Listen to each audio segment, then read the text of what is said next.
तो कल हमने देखा अवतल दर्पण और उत्तल दर्पण, ठीक है। आज हम देखते हैं अवतल दर्पण के बारे में। हमने देखा था कि अवतल दर्पण कैसा होता है। तो ये जो होता है आपका, अगर जिस हिस्से में कलई किया जाता है, मतलब पॉलिश की जाती है, तो अगर ऊपरी हिस्सा पॉलिश किया हुआ होता है तो ये कहलाएगा अवतल दर्पण, और अगर अंदर की तरफ पॉलिश किया होता है तो ये क्या कहलाएगा आपका उत्तल दर्पण। हमने कल आपको बताया भी था। और का मतलब अंदर की तरफ से क्या होगा, परावर्तन होगा, वो मतलब ऊपर से परावर्तन होगा, ठीक। तो हम देखते हैं कि इसमें जो परिभाषाएं आती हैं, जैसे ये है आपका उत्तल दर्पण या अवतल दर्पण, तो इसमें कुछ परिभाषाएं होती हैं। तो उन परिभाषाओं के बारे में भी थोड़ी जानकारी ले लेते हैं। तो देखते हैं परिभाषाएं। परिभाषाएं में सबसे पहला है आपका ध्रुव, इंग्लिश में इसको पोल कहते हैं। अब पोल क्या होता है, तो ये जो उत्तल या अवतल दर्पण है आपका, इसका जो मध्य बिंदु होगा, मतलब इसका मध्य बिंदु मान लीजिए यहाँ पर होगा आप कहीं, तो ये आपका पी कहलाएगा। इसका मध्य बिंदु यहाँ पर ये पी। तो आप लिखिए दर्पण के मध्य बिंदु को ध्रुव कहते हैं। यम डैश करके आप इसको डिनोट कर लीजिए, मतलब अर्थात एम डैश का मध्य बिंदु।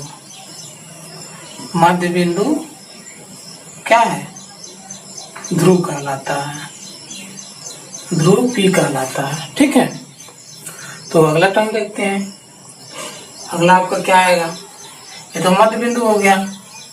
उसके बाद मध्य बिंदु के बाद आपका क्या आता है, मुख्य अक्ष। मुख्य अक्ष से पहले देखते हैं त्रिज्या, वक्रता त्रिज्या, वक्रता केंद्र, उसके बाद वक्रता त्रिज्या, सेंटर ऑफ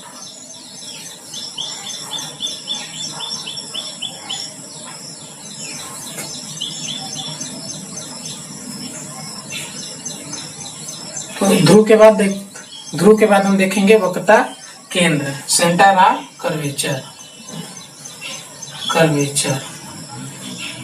ठीक है। सेंटर ऑफ कर्वेचर ये क्या होता है, तो ये जो आपका दर्पण बनता है, तो ये तो खोखली गोले का होता है। खोखला गोला एक तरफ से पॉलिश कर दिया जाता है, दर्पण बन जाता है। तो इसका कोई ये केंद्र हुआ होगा जहां से ये क्या होगा, ऐसे आपका ये है, तो ये कोई गोला रहा होगा, मान खोखला गोला रहा होगा, तो इसका कोई केंद्र रहा होगा ना, यहाँ से यहाँ तक सबकी दूरी क्या होगी, बराबर होगी, तभी तो वो गोला होगा। तो हमने एक हिस्से को क्या कर दिया है, काट कर यहाँ से निकाल लिया ऐसे।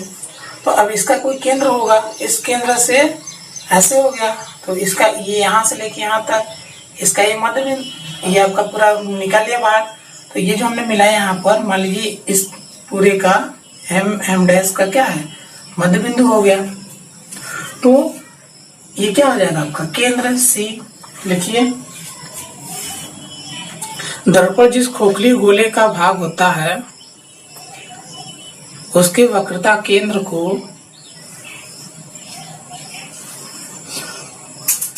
दर्पण का वक्रता केंद्र कहते हैं,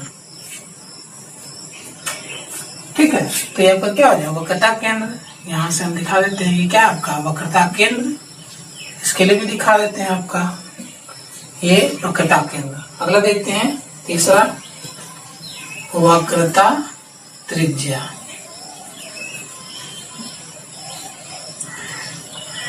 रेडियस ऑफ कर्वेचर, तो ये हो गया आपका। तो ये क्या कहलाएगा, ये तो सिंपल, वक्रता केंद्र और ध्रुव के बीच की दूरी को क्या कहते हैं, आपका वक्रता त्रिज्या कहते हैं। तो ये तो आप लिख सकते हैं अपने से भी। अगला देखते हैं, अगला क्या है, चौथा नंबर फोकस। उससे पहले आपका मुख्य अक्ष देख लेते हैं, मुख्य अक्ष, ठीक। तो मुख्य अक्ष क्या होता है?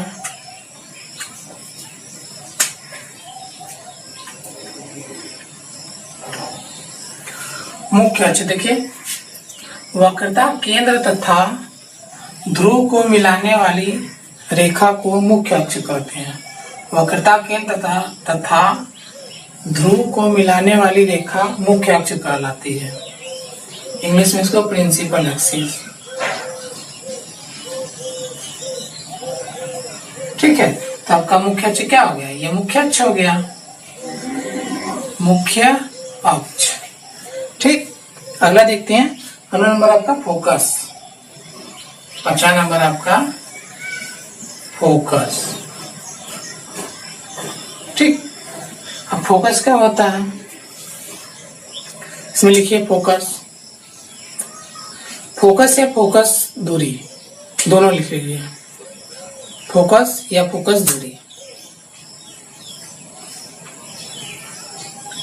तो मुख्य अक्ष के समांतर लिखिए, इसमें मुख्य अक्ष के समांतर आने वाली प्रकाश किरणें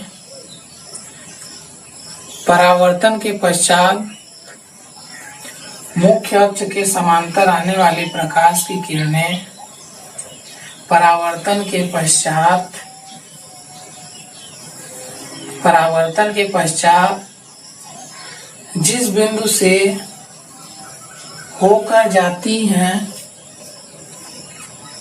या जाती हुई प्रतीत होती हैं,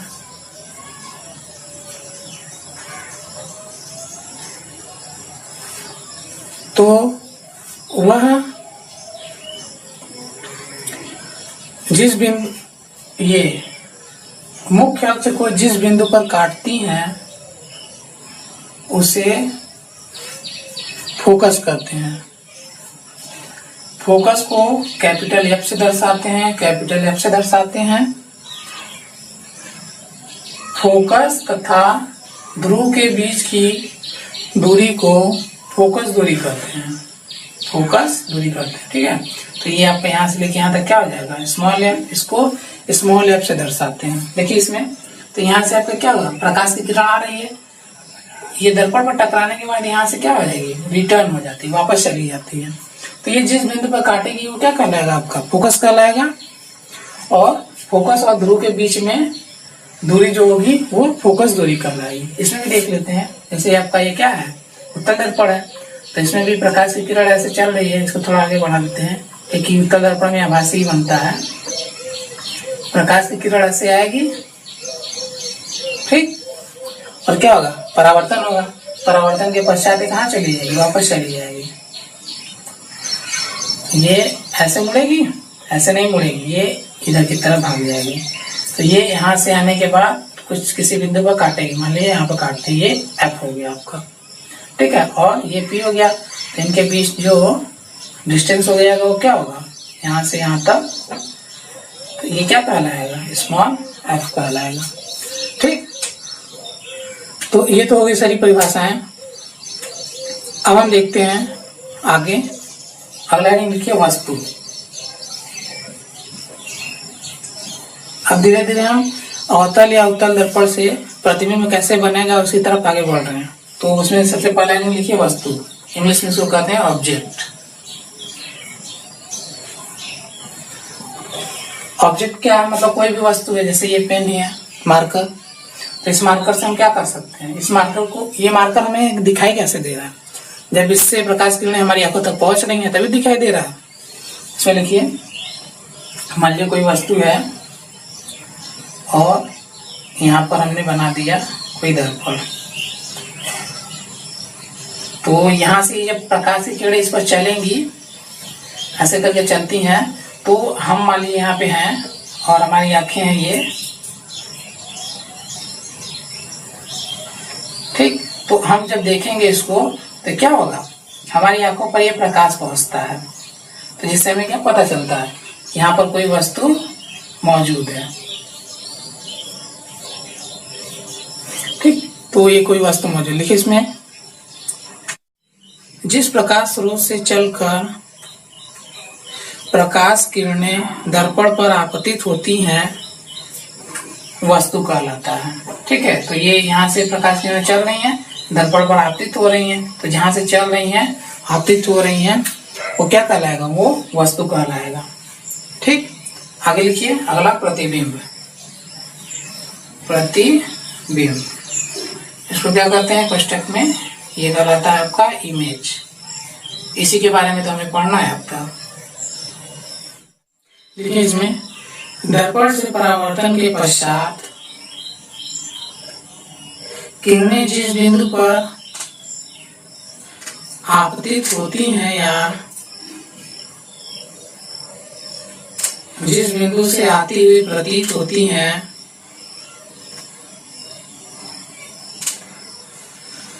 प्रतिबिंब कहलाता है। ठीक, प्रतिबिंब कहलाता है। तो वही बात है, यहाँ पे ऐसे जा रहा है तो कहीं आकर इसके पीछे बनेगा या आगे भी हो सकता है, आगे आके बन जाए आपको दिखे।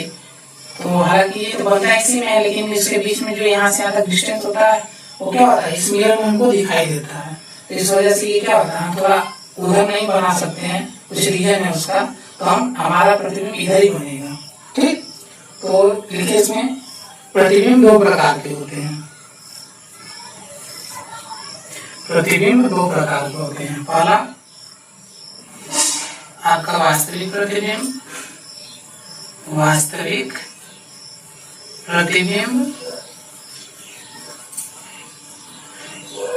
इसमें लिखिए वास्तविक प्रतिबिंब में आप लिखिए परावर्तन के पश्चात प्रकाश किरणें जिस बिंदु पर मिलती हैं कोष्टक में लिखिए